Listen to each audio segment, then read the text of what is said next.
High high বাজিত মামা ভয় pass না তো এবারে ওস্তাদের বাসিদের চাকরি চলে গেছে।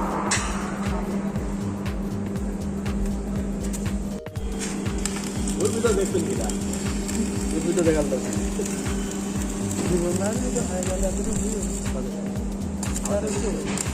আপনার